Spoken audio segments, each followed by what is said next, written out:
Hi everyone, welcome to it's time to learn everything. आज हम कक्षा 7 से पाठ 5 मिठाई वाला पढ़ने जा रहे हैं।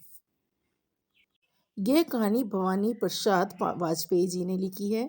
बहुत ही मीठे स्वरों के साथ गली में घूमता हुआ कहता, बच्चों को बहलाने वाला, खिलौने वाला। इस अधूरे वाक्य को वैसे विचित्र किंतु मादक मधुर ढंग से गाकर कहता कि सुनने वाले एक बार अस्थिर हो जाते मतलब वहीं पर रुक जाते।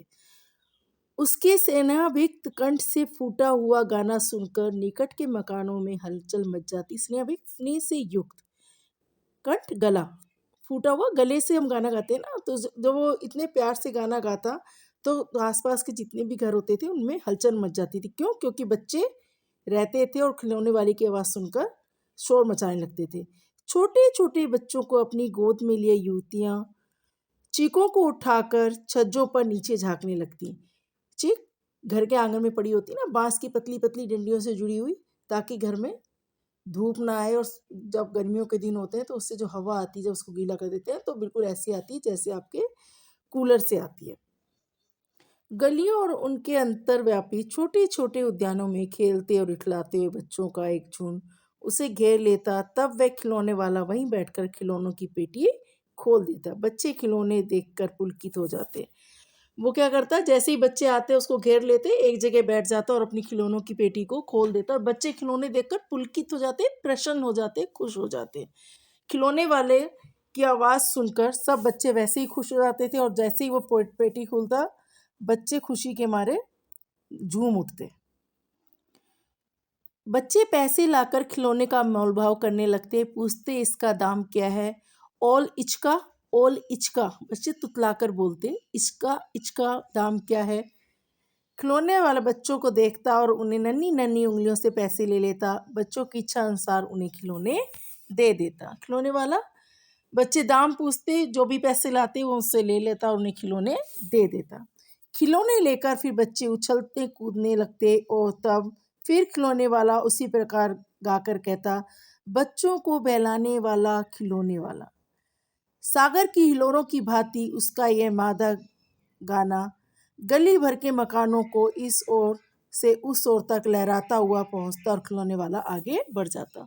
उसकी आवाज़ में जो मनमोहकपन था, आवाज़ बहुत सुरीली नहीं थी लेकिन मनमोहकपन था कि गली में, पूरी गली में उसकी ही आवाज़ गूंजती। बच्चों में हलचल मच जाती, लेकिन उसकी आवाज़ ऐसी थी जो सुनता वही एक बार रुक जाता। रोहिणी कुछ देर तक खड़े खड़े उनका खेल निहारती रही। रोहिणी कौन थी? राय बहादुर जी की पत्नी। उनके दो बच्चे थे, वो भी खिलौनों से खेल रहे थे, चुन्नू और मुन्नू। अंत में दोनों बच्चों को बुलाकर उसने पूछा, अरे ओ चुन्नू मुन्नू, ये खिलौने तुमने कितने में लिए? मुन्नू बोला, 2 पैसे में। खिलौने वाला दे गया ये। क्या बोला? 2 पैसे में खिलौने वाला मुझे खिलौना दे गया। रोहिणी सोचने लगी, इतने सस्ते कैसे दे गया, कैसे दे गया, यह तो वही जाने, लेकिन दे तो गया ही, इतना तो निश्चय है। रोहिणी सोच में पड़ गई, अरे इतने सस्ते खिलौने वो कैसे दे गया, लेकिन दे तो गया था, ये बात भी सच थी। एक जरा सी बात ठहरी, रोहिणी अपने काम में लग गई। फिर कभी उसे इस विचार करने की आवश्यकता भी भला क्यों पड़ती।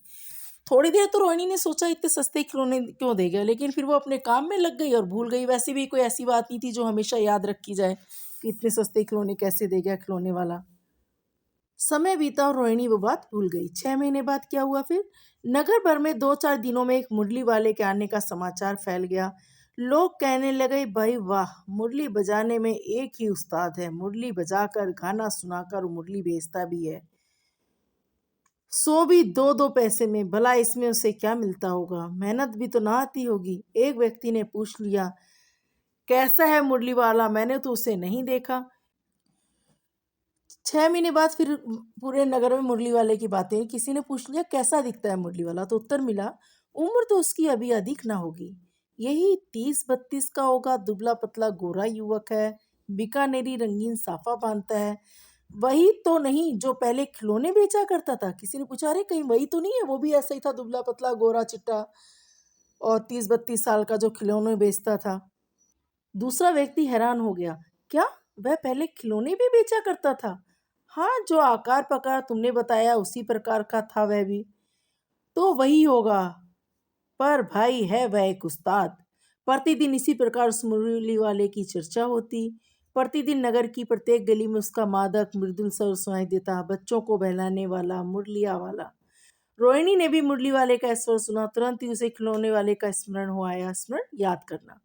उसे मन ही मन कहा, खिलौने वाला भी इसी तरह गाना गा गा कर खिलौने बेचा करता था। उसने क्या कहा कि खिलौने वाला भी इस तरह गाना गाता था और खिलौने बेचता था।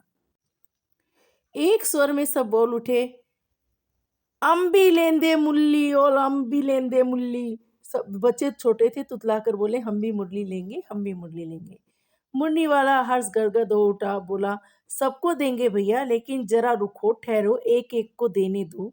अभी इतनी जल्दी हम कहीं लौटे थोड़े ही जाएंगे। बोला, मैं वापस नहीं जा रहा हूँ इतनी जल्दी, अभी तो यहीं रहूंगा, एक एक को दूंगा आराम से।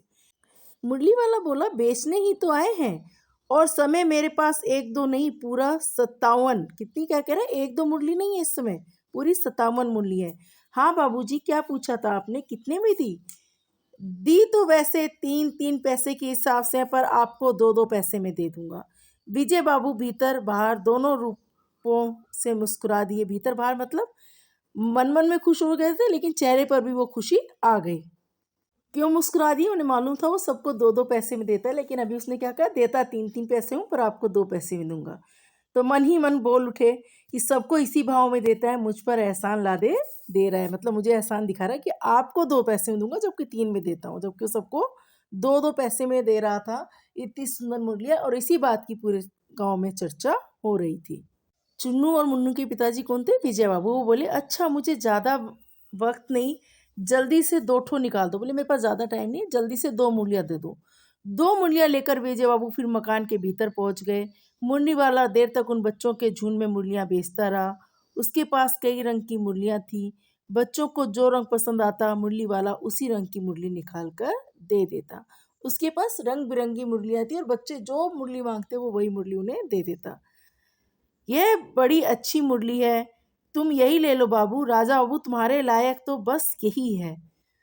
ये भैया, तुमको वही देंगे, ये लो। तुम वैसी ना चाहिए, ये नारंगी रंग है, अच्छा है, वही लो। ले आए पैसे? अच्छा ये लो, तुम्हारे लिए मैंने पहले से ही ये निकाल रखी थी। तुमको पैसे नहीं मिले? अब वो बच्चों से बात भी कर, अच्छा तुमको तुम्हारी मम्मी ने पैसे नहीं दिए, कोई बात नहीं, तुम ये ले लो, ये निकाल रखी थी। तुमको इस रंग की मुरली पसंद आएगी, देखो तुम्हारे लिए इस रंग की, अच्छा ये पसंद नहीं है, इस रंग की ले लो। बच्चों से बीच बीच में बातें भी करता जा रहा है। जिस बच्चे को पैसे नहीं मिले उससे मुरली वाला बात करता है कि तुमने अम्मा से ठीक तरह से पैसे नहीं मांगे होंगे, धोती पकड़ कर पैरों में लिपट कर अम्मा से पैसे मांगे होते बाबू तो मिल जाते। हाँ फिर जाओ, अब की बार मिल जाएंगे। दुअन्नी है तो क्या हुआ, ये लो पैसे वापस लो, ठीक हो गया ना हिसाब, मिल गए पैसे। देखो मेरी तरकीब बताई तो वो काम आ गई। क्या करें, मैंने जो तरकीब बताई, जो उपाय बताया, जो आइडिया तुम्हें दिया, वो काम कर गया। देखो तुम्हें पैसे मिल गए, दुअन्नी मिली तो क्या हुआ। अच्छा अब तो किसी को नहीं लेना है, सब ले चुके, तुम्हारी माँ के पास पैसे नहीं है, अच्छा तुम भी ये लो। अच्छा तो अब मैं चलता हूँ। एक बच्चे ने बताया कि मेरी माँ के पास तो पैसे ही नहीं है, तो वो कैसे देती बेचारी। बोले कोई बात नहीं, तुम ये मुरली रख लो और अब मैं जाता हूँ। इस तरह मुरली वाला फिर आगे बढ़ गया। आज अपने मकान में बैठी हुई रोहिणी मुरली वाले की सारी बातें सुनती रही। आज भी उसने अनुभव किया, बच्चों के साथ इतने प्यार से बातें करने वाला फेरी वाला पहले उसने कभी नहीं देखा, ना ही कभी पहले कोई ऐसा फेरी वाला आया। उसने देखा कि बहुत से आते हैं जो बच्चों की खिलौने बेचते हैं, लेकिन ऐसा कोई भी नहीं आया। फिर ये सौदा भी कैसे सस्ता बेचता है, भला आदमी जान पड़ता है।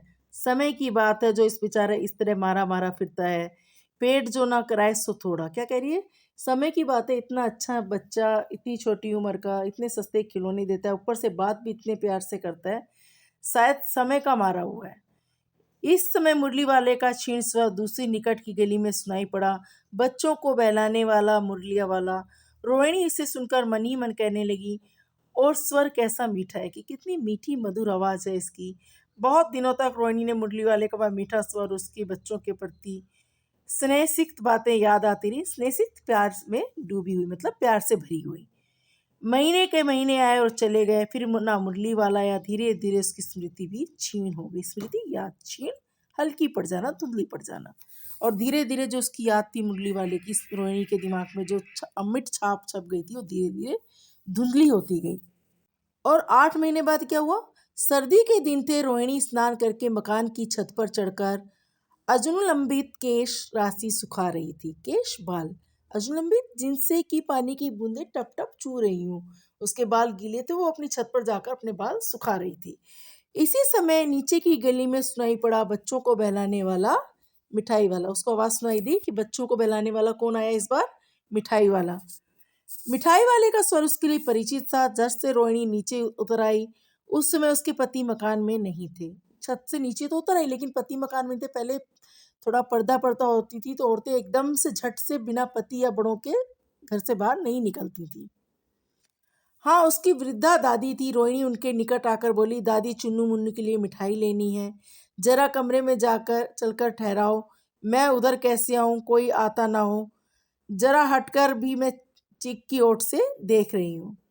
उसने कहा कि मैं तो नहीं जा सकती, गली में कहीं कोई आ ना जाए अचानक, तो मैं चीख की ओट में बैठी रहूंगी, आप देख। तो दादी उतरकर कमरे में आई। ए मिठाई वाले, इधर आना। दादी ने मिठाई वाले को आवाज दी, ए मिठाई वाले, जरा इधर आओ। मिठाई वाला निकट आ गया। बोला, कितनी मिठाई दूं माँ? ये नए तरह की मिठाइयाँ हैं, रंग बिरंगी, कुछ खट्टी, कुछ कुछ मीठी, आप जायकेदार, बड़ी देर तक मुंह में टिकती हैं। बेटा, उन दिनों मिठाई का मतलब होता था जो छोटी छोटी गोल कंपट बोलते थे, टॉफियाँ आती थी, रैपर में नहीं होती थी। कोई मछली के आकार की, कोई हार्ट शेप में, कोई वृत्ताकार, अलग अलग शेप में आती थी। जल्दी नहीं घुलती, बच्चे बड़े चाव से चूसते हैं। इन गुणों के सिवा ये खांसी भी दूर करती हैं। कितनी दूं? चपटी, गोल, पहलादार गोलियां, पैसे भी 1 पैसे की 16 देता हूँ। क्या कह रहा है? ये चपटी है, ये गोल है, पहलादार आपकी अंडाकार ओवल शेप में। दादी बोली, 16 तो बहुत कम होती है, भला 25 तो दे दे। दादी बोली, अरे 16 बहुत कम है, 25 दे दो। मिठाई बोला, नहीं दादी, अधिक दे नहीं दे सकता, इतना ही देता हूँ। ये अब मैं तुम्हें क्या, खैर मैं अधिक ना दे सकूंगा। बोलते बोलते चुप हो गया। बोल, दादी इससे ज़्यादा नहीं दे पाऊंगा, मैं 1 पैसे की 16 ही देता हूँ, आप 25 मांग रही हो। रोहिणी दादी के पास थी। बोली, दादी फिर भी कहीं सस्ता दे रहा है, 4 पैसे की ले लो, ये पैसे रहे। रोहिणी ने दादी को पैसे दे के बोला कि दादी 4 पैसे की ले लो, सस्ती दे रहा है, मोल भाव ज़्यादा ना करो, और ये रहे पैसे। मिठाई वाला निकट आ गया। तो 4 की दे दो। अच्छा, 25 नहीं, 20 ही सही। अरे हाँ, मैं बूढ़ी हो गई, मोल भाव अब मुझसे ज़्यादा करना आता नहीं। दादी क्या बोली, मैं बूढ़ी हो गई हूँ, मोल भाव नहीं कर पाती हूँ। अच्छा, 20 ही दे दो फिर तुम। कहते हुए दादी ने पोपले मुंह से जरा सी मुस्कुराहट फूट निकली। रोहिणी ने दादी से कहा, दादी इससे पूछो, तुम इस शहर में और कभी भी आए थे, पहली बार आए हो? यहाँ के निवासी तो तुम हो नहीं।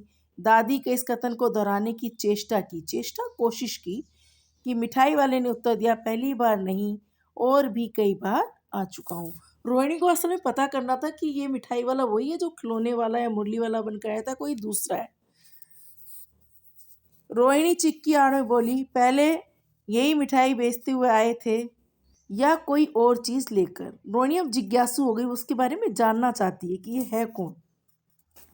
मिठाई वाला हर्ष, संशय और विस्मय आदि भाव में डूबकर बोला, इससे पहले मुरली लेकर आया था, उससे भी पहले खिलौने लेकर।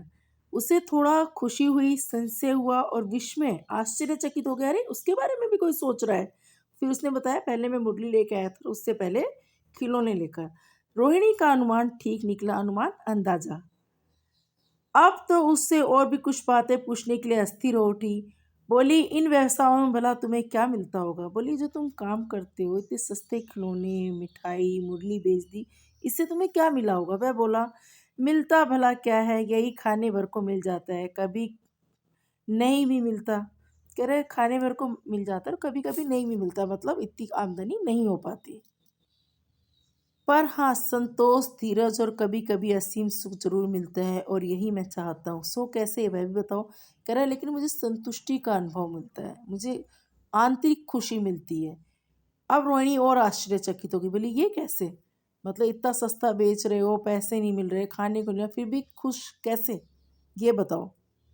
मुरली वाला अतीत में डूब गया। अब उन व्यर्थ की बातों की क्या चर्चा करूं और क्यों चर्चा करूं? उन्हें आप जाने ही दो, उन बातों को सुनकर आपको दुख होगा। कह रहे, क्या बताऊं मैं आपको अपने बारे में, अगर आप सुन लेंगी तो आपको भी दुख होगा, इसलिए उनको छोड़ दो। जब इतना बताया तब और भी बता दो, मैं बहुत उत्सुक हूँ, तुम्हारा हर्जा ना होगा, मिठाई मैं और भी ले लूँगी। क्या कह रही, तुम परेशान मत हो, मैं और मिठाई ले लूँगी, मतलब जितना टाइम तुम्हारा वेस्ट होगा, जिसमें तुम मिठाई नहीं बेच पाओगे, वो सारी मैं ले लूँगी, लेकिन मुझे सुनना है, मुझे जानना है। अतिशय गंभीरता के साथ मिठाई वाले ने कहा। बहुत अधिक गंभीर हो गया, सीरियस हो गया वो और बोला, मैं भी अपने नगर का एक प्रतिष्ठित आदमी था। क्या कह रहा है? मैं अपने नगर का एक प्रतिष्ठित आदमी था, वेल नोन पर्सन था। मकान, व्यवसाय, गाड़ी घोड़े, नौकर चाकर सब कुछ था, मेरे पास हर चीज़ थी, किसी चीज़ की कोई भी कमी नहीं थी, पूर्णतः संपन्न था। आगे मैं बताने लगा कि स्त्री थी, मतलब पत्नी थी, छोटे छोटे 2 बच्चे थे। वह सोने का संसार था। सोने का संसार मतलब हर तरह से संपन्नता थी। बाहर संपत्ति का वैभव था, बाहर धन दौलत की कोई कमी नहीं थी। भीतर संसारिक सुख था, भीतर घर परिवार का सुख था। स्त्री सुंदर थी, मेरी प्राण थी। बच्चे ऐसे सुंदर थे जैसे सोने के 2 सजीव खिलौने। मेरी स्त्री बहुत सुंदर शालीन थी और बच्चे भी ऐसे थे कि कोई देख के कह दे कि ये तो बच्चे नहीं बल्कि सोने के 2 खिलौने हैं। इतना प्यारा घर परिवार था मेरा। अब मिठाई वाला अपनी यादों में खो गया। बोला, उनकी अटखेलियों, जो बच्चे खेल खेलते हैं, मस्ती करते हैं, कि मारे घर में कोलाहल मचा रहता, घर में हमेशा शोर शराबा होता रहता था। समय की गति, विधाता की लीला, अब कोई नहीं है। दादी, प्राण निकले नहीं निकले, क्या करे, अब कोई नहीं बचा, सिर्फ मैं बचा हूँ। लेकिन देखो, मेरे प्राण तो अभी भी नहीं निकले, इसीलिए अपने उन बच्चों की खोज में निकलता हूँ। वे सब अंत में होंगे तो यहीं कहीं। उसकी आवाज़ भर गई।